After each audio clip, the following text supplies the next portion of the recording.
राखी पहली बार किसने बांधी थी? इसके पीछे कोई कहानी है क्या?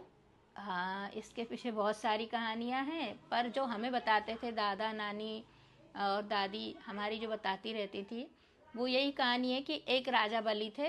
वो बहुत दानवीर थे और न्यायप्रिय राजा थे। उन्होंने एक बार 100 अश्वमेध यज्ञ करने का निर्णय लिया था।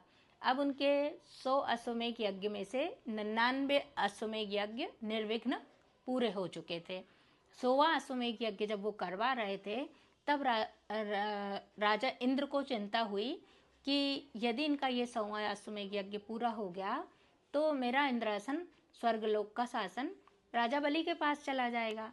वो भगवान विष्णु के पास जाते हैं महाराजा इंद्र और उनसे प्रार्थना करते हैं वेदों की स्तुतियों के द्वारा। फिर भगवान विष्णु प्रसन्न होते हैं इंद्र से और देवताओं से और कहते हैं कि कोई उपाय हम करेंगे, आप लोग निश्चिंत हो जाइए।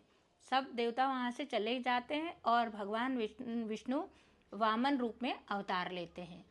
अब ये वामन रूप छोटा सा होता है और ब्राह्मण के रूप में राजा बलि के पास जाते हैं भगवान विष्णु और उनसे कहते हैं कि आपने इतने यज्ञ किए हैं तो आप मुझे भी कुछ दान कीजिए, मैं भी एक ब्राह्मण हूँ।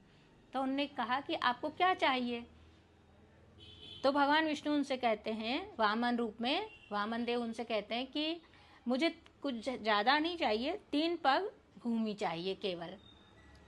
भगवान विष्णु का अवतार लेने का एक कारण ये भी था कि राजा बलि को अहंकार हो गया था कि मैं बहुत दानवीर हूँ और मैं सब कुछ दान कर सकता हूँ।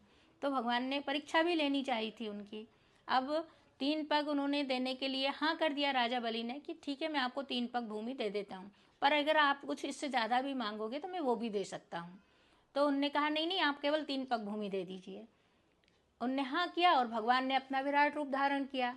तो एक पग में पूरी पृथ्वी नाप ली, दूसरे पग में पूरा आकाश और स्वर्गलोक नाप लिया। अब तीसरा पग रखने के लिए जगह नहीं बची। तो भगवान विष्णु जो वामन अवतार में थे, उन्होंने कहा कि ये तीसरा पैर मैं कहाँ रखूँ? राजा बलि बताओ, मैं अपना पाँव कहाँ रखूँ? तो राजा बलि उनके पास जाके खड़े हो जाते हैं और कहते हैं आप ये पैर मेरे सर पर रख दीजिए। भगवान तीसरा पैर राजा बलि के सर पर रख देते हैं और फिर उसके दानवीरता से बहुत प्रसन्न होते हैं और कहते हैं कि मैं तुमसे बहुत प्रसन्न हूँ, तुम जो चाहो वो मांग लो। तो राजा बलि कहते हैं कि भगवान मैं आपसे क्या मांगूँ, आपने तो मुझे सब कुछ दिया है, पर आप यदि कुछ देना ही चाहते हैं तो आप मेरे रक्षक बन जाइए। तो उनने भगवान ने पूछा कि रक्षक किस तरह से बना जाए? मैं आपका द्वारपाल बन जाता हूँ। तो राजा बलि के द्वारपाल भगवान बन जाते हैं। ये कई जगह सुनने में आता है कि भगवान तो इतने भोले होते हैं कि सेवकों के द्वारपाल भी बन जाते हैं, है ना? तो भगवान उनके द्वारपाल बन गए। बस तभी से ये कथा चली आ रही है। आगे पूछो ना। तो पर इसमें राखी कहाँ है? इसमें हाँ, इसमें राखी कहाँ है? ये है ना, देखो, जब राजा बलि के द्वारपाल भगवान बन गए, अब लक्ष्मी जी को चिंता होती है कि भगवान ने जब उनसे सब दो राज्य ले लिया था ना, तो उनको पाताल लोक का राज्य दिया था राजा बलि को और वहीं के द्वारपाल बने थे वो उन्हीं के। तो अब लक्ष्मी जी चिंता होती है कि भगवान पाताल में हैं और मैं यहाँ बैकुंठ में हूँ, ये तो कैसे संभव हो पाएगा? तो नारद जी से कहते हैं कि नारद जी आप कोई उपाय बताइए भगवान को राजा बलि से किस तरह से वापस ले। तो नारद जी कहते हैं कि आप ऐसा करिए लक्ष्मी जी की रक्षाबंधन लेके जाइए और राजा बलि को बांध दीजिए। जब वो आपको कुछ देने के लिए कहें तब आप भगवान को उनसे मांग लीजिए और मुक्त करा लीजिए। तो लक्ष्मी जी जाती हैं पाताल लोक में राजा बलि के यहाँ और उनसे के रक्षाबंधन वो जो राखी होती है बांध देती हैं और कहती हैं कि राखी बांध देती हैं। तो राजा बलि कहते हैं आप मेरी बहन बन गई हो, आप मुझसे कुछ मांगो। तो वो कहती हैं कि आपके जो द्वारपाल हैं उन्हें मुक्त कर दीजिए।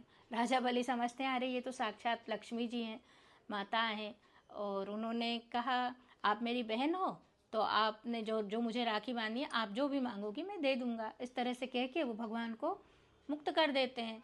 जब ये राखी का त्यौहार इसीलिए तब से मना रहे हैं कि कोई भी बहन यदि भाई को राखी बांधती है तो भाई का दायित्व उस दिन से बन जाता है कि वो उसकी रक्षा करेंगे और उपहार में जो भी उनसे हो सकेगा वो देंगे। फिर बहनें अपने भाइयों के सुख समृद्धि और लंबी उम्र की आयु की प्रार्थना करती हैं। तब इसे रक्षाबंधन का त्यौहार बना रहे हैं।